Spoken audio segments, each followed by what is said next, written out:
في سنة 1990 مجند في نقطة حراسة معزولة في الصحراء سمع حد بينادي باسمه بالليل. الغريب ان الصوت ده كان مطابق تماما لصوت القائد بتاعه، والاغرب كمان ان محدش كان موجود. تاني يوم لقوا اثار خطوات ماشية تحت البرج ومكملة في الصحراء من غير رجوع.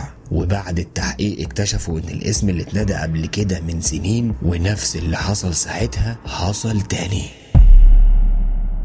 اهلا بيك، لو اول مره تشوف قناتي فانا بقدم قصص واقعيه وقصص رعب، وقصه النهارده بالذات محتاجه تركيز جدا منك لانها قصه دسمه جدا ومليانه احداث رعب، فعايزك تحط سماعاتك الجميله عشان تستمتع بالقصه، ويلا بينا نخش في احداث القصه.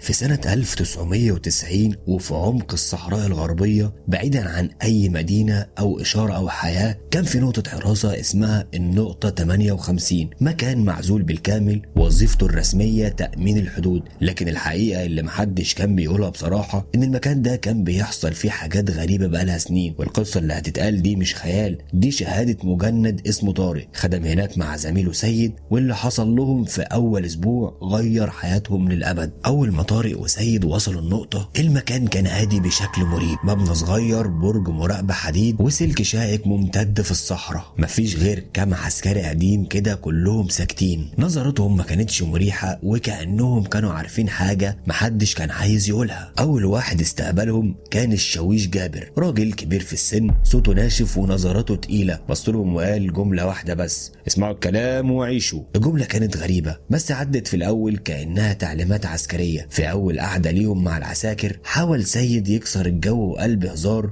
هو المكان هنا ممل كده على طول ولا ايه؟ محدش ضحك، بالعكس واحد من القدامى اسمه عادل بصله وقال له بهدوء: بالنهار عادي انما بالليل خليك جوه. سيد ابتسم وقال: احنا حراسة يا عم مش ضيوف، خلي بالك. عادل ساعتها مردش بس قال جملة غريبة وهو بيقوم: الليل هنا مش بتاعنا.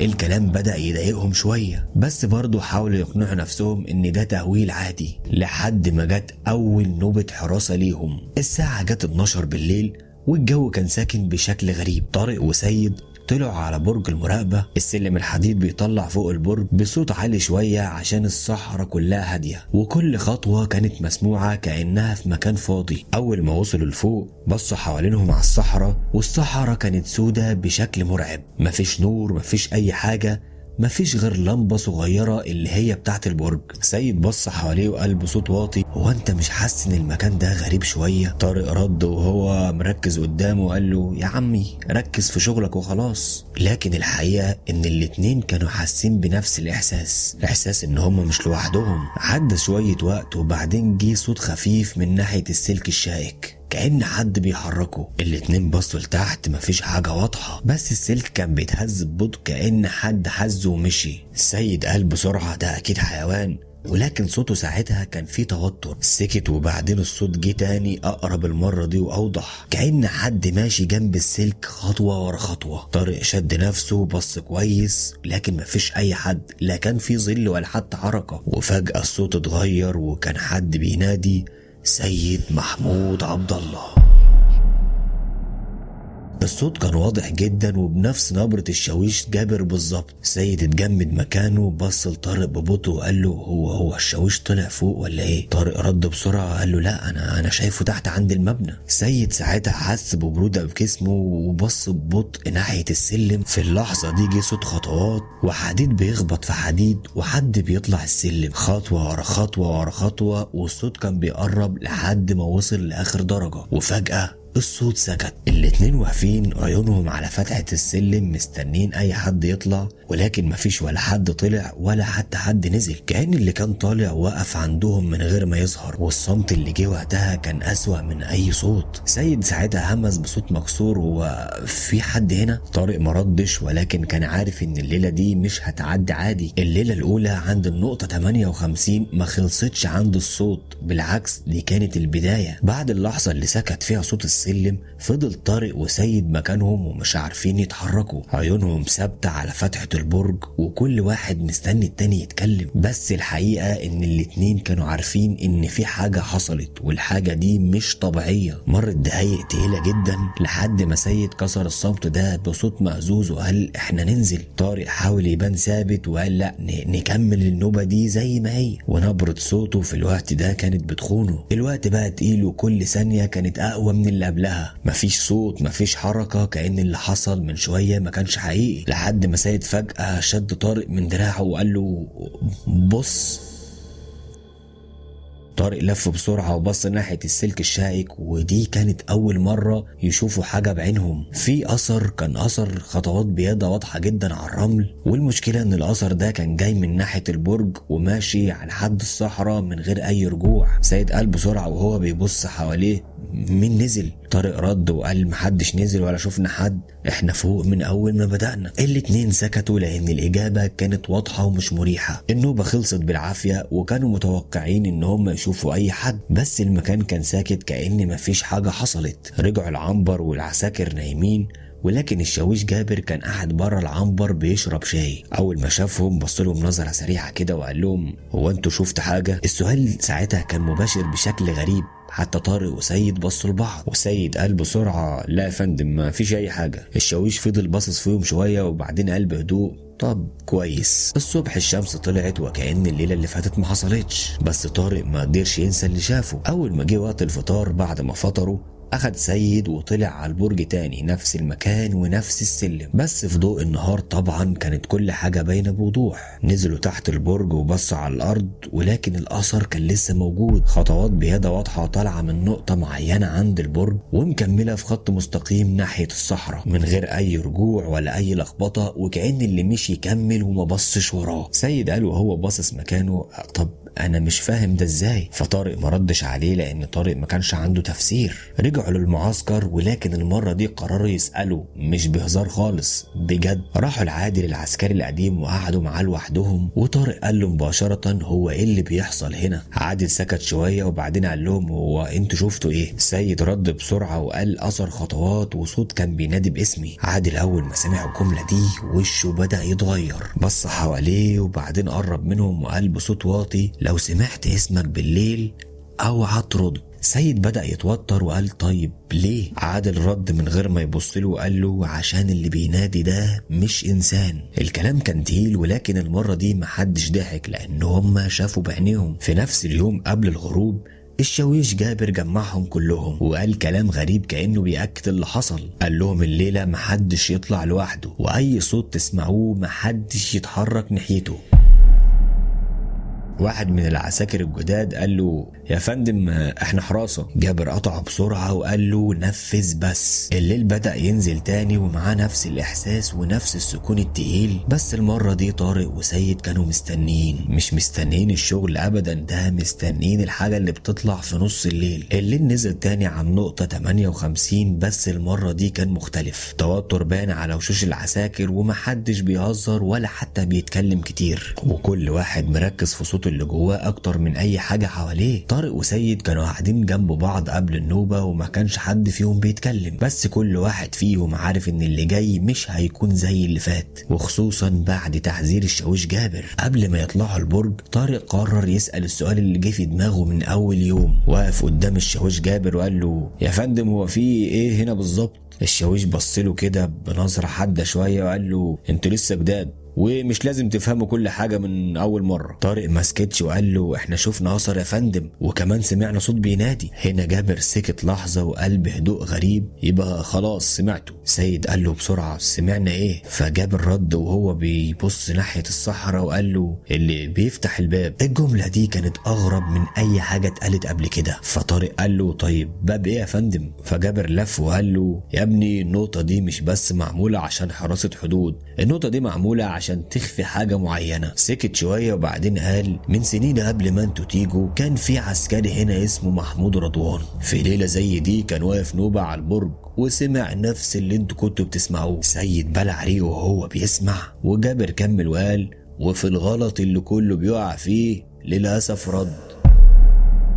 السكوت سيطر على المكان وكل اللي قاعد كانوا سامعين، حتى اللي عامل نفسه مش مهتم. طارق بص له وقال له طيب يا فندم حصل ايه بعد كده؟ فجابر قال له نزل من البرج يا ابني ومحدش شافه تاني. فسيد قال له بسرعه طب يا فندم اختفى يعني؟ جابر رد بسرعه وقال له يا ابني اختفى، ولكن الاثر بتاعه كان باين زي اللي انتوا شفتوه بالظبط الصبح، خطوات طالعه من تحت البرج ومكمله في الصحراء. طارق حاول يتمسك باي منطق وقال له طب يمكن يا فندم هرب او تايه. فجابر بص له وقال له هرب فين يا ابني؟ دي صحراء مفتوحه، ولو كان تايه كنا حتى لقيناه. فالشاويش جابر برضه سكت وقال له بس لقينا حاجه تانيه. فسيد قال له طب هي يا فندم؟ جابر رد بهدوء وقال له لقينا البيادة بتاعته لوحدها. الصمت بعد الجملة دي كان تقيل جدا ومفيش حد علق، لأن كل واحد بدأ يربط بين اللي حصل زمان واللي حصل دلوقتي. جابر كمل بعد الصوت ده وقال بقى في قواعد دلوقتي، ما تردش على اي صوت ولا اي حد يندهلك، وما تنزلش من البرج لوحدك وتتحرك ناحية اي حاجة في الضلمة. اللهم بلغت، اللهم فاشهد. النوبة بدأت وسيد وطارق طلع البرج من تاني، بس المرة دي مش زي أول ليلة. المرة دي وهم عارفين اللي حصل قبلهم وإن اللي مشي ناحية الطريق ده مرجعش. الساعة والدقيقة بدأوا يعدوا ببطء وكل حاجة كانت هادية، لدرجة إن هم شكوا إن اللي حصل ده ممكن يكون مش حقيقي أو شوية توتر وخلاص، لحد ما سيد قال له انت سامع؟ طارق ركز وفي الاول ما سمعش حاجه، بس بعد ثواني الصوت رجع، نفس الصوت، حركه في السلك الشائك، ولكن المره دي كانت اقرب، كأن الحاجه اللي بتمشي قربت منهم اكتر من قبل كده. طارق مسك السلاح بايده وطارق كان باصص ناحيه الضلمه، عينه كانت مركزه كأنه مستني يشوف حاجه، وفجأة الصوت وقف، وفي نفس اللحظه جن ده سيد. بس المرة دي الصوت ما كملش الاسم، وقف عند أول كلمة كأنه بيختبر. سيد شد نفسه ومردش، ولكن كان واضح إن هو بيقاوم، وطارق قال له بسرعة اوعى ترد. سيد عض راسه، ولكن عينه ما كانتش على طارق، كانت على حاجة تانية، حاجة في الضلمة. وطارق حس ان في حاجة غلط، بس في نفس الاتجاه بص وشاف حركة. الحركة مش واضحة وحتى مش شكل بني آدم، بس في حاجة عدت. وفي اللحظة دي اتسمعت صوت أول درجة في السلم، حد بيطلع. أول درجة في السلم صوتها كان واضح، حديد بيخبط في حديد، والاتنين واقفين فوق ومش قادرين يتحركوا. طارق شد السلاح بإيده وسيد واقف جنبه وعينه على فتحة السلم، وكانوا مستنين اللحظة اللي يظهر فيها حد أو أي حاجة. الصوت بدأ يكمل درجة ورا درجة ورا درجة لحد ما وصل المكان اللي وقف فيه أول ليلة، وبعدها الصوت سكت واختفى. الصمت رجع تاني، ولكن المرة دي كان تقيل أكتر، كأنهم مستنين نفس اللي حصل قبل كده، ومفيش حد ظهر، وده نفس اللي حصل فعلا، ومفيش حد طلع. بس الإحساس إن في حد واقف قدامهم كان حقيقي جدا. سيد همس بصوت واطي انا شايفه. طارق لفله بسرعه وقال له انت شايف مين؟ سيد مردش، ولكن كانت عينه ثابته على السلم، وبعدين قال في حد واقف تحت ولكن مش واضح. طارق حاول يبص، ولكن ساعتها ما شافش غير ضلمه، ولا شكل ولا حتى حركه. بس الصوت رجع تاني، سيد. المرة دي كان الصوت أهدى وأقرب. سيد قفل عينه لحظة وكأنه بيقاوم، وطارق قال له بسرعة اوعى ترد، فاكر كلام الشاويش؟ سيد هز راسه، ولكن كانت في حاجة بتتغير ونفسه بقى أسرع، وفجأة سيد اتحرك خطوة ناحية السلم. طارق مسكه بسرعة وقال له هو انت رايح فين؟ سيد قال له بصوت غريب هو بيناديني، انا لازم ارد. طارق زعق فيه وقال له يا ابني فوق، ده مش بني ادم. سيد حاول يفلت وفعلا نزل اول درجة، وهنا طارق اضطر يشده بعنف ورجعه تاني لفوق. الاتنين ساعتها وقعوا على الارض وقعة جامدة، والصوت سكت فجأة. الصمت رجع، ولكن المرة دي كانت مختلفة، كان الحاجة اللي كانت بتنادي عليهم عارفة ان هم خلاص مش هيردوا. عدت بقى النوبة بالعافية، واول ما الشمس طلعت الاتنين نزلوا من البرج من غير ما يتكلموا. بس اول حاجة عملوها راحوا لنفس المكان تحت البرج، وبص على الارض لقوا ان في اثر جديد، خطوات بيادة طالعة من نفس النقطة ومكملة في نفس الاتجاه ناحية الصحراء. سيد بص للاثر وهو ساكت وقال له دي مش بتاعتي، وطارق قال له ولا بتاعتي. والاتنين كانوا فاهمين ان في حاجة حصلت، ولكن هم مش عارفين لحد الان هي ايه. الموضوع كبر، وطول اليوم كان الشاويش جابر كان مراقبهم، وفي الاخر نداهم على جنب وقال لهم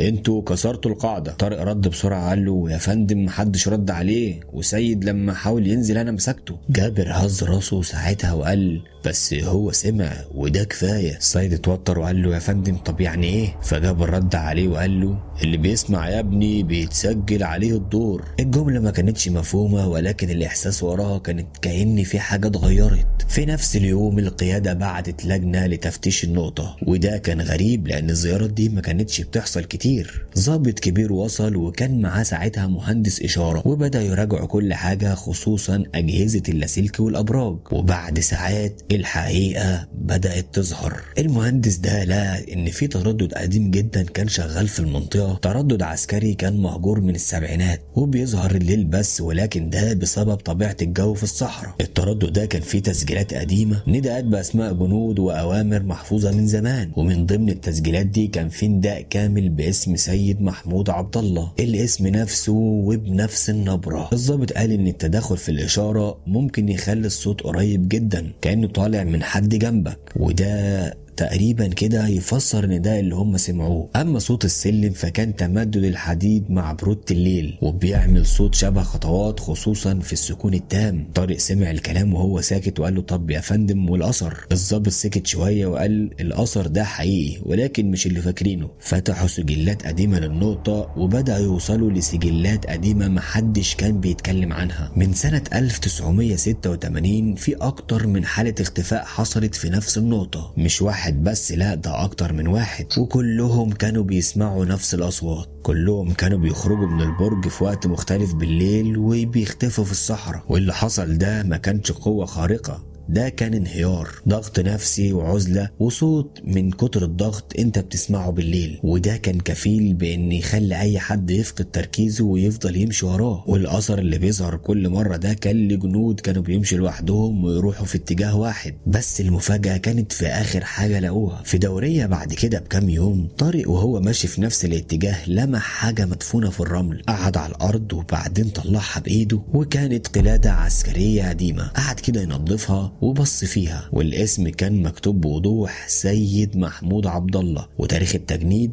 1973. طارق وقف مكانه وبعدين بص للقلادة وبص للسيد اللي واقف بعيد. الاسم نفس الاسم ولكن الشخص مش هو. السيد قرب وقال طب ايه ده؟ طارق مردش عليه بس سلمه القلادة. سيد اول ما شاف الاسم وشه اتغير، وفي اللحظة دي فهموا الحقيقة كاملة، ان اللي بيسمع اسمه مش اول واحد، وان كل واحد بيمر بالتجربة دي مجرد حلقة في سلسلة حصلت من سنين. وبعد التحقيق النقطة دي اتقفلت رسميا وتم نقل كل الملفات، والحالات اتسجلت ضغط نفسي بسبب العزلة، وحتى الترددات القديمة اتقفلت والأجهزة كلها اتشالت. لكن القصة ما انتهتش هناك، لأن في أرشيف قديم اتسجل باسم جديد سيد محمود عبد الله، بس المرة دي مش بتاريخ 1973، بتاريخ جديد واللي هو 1990.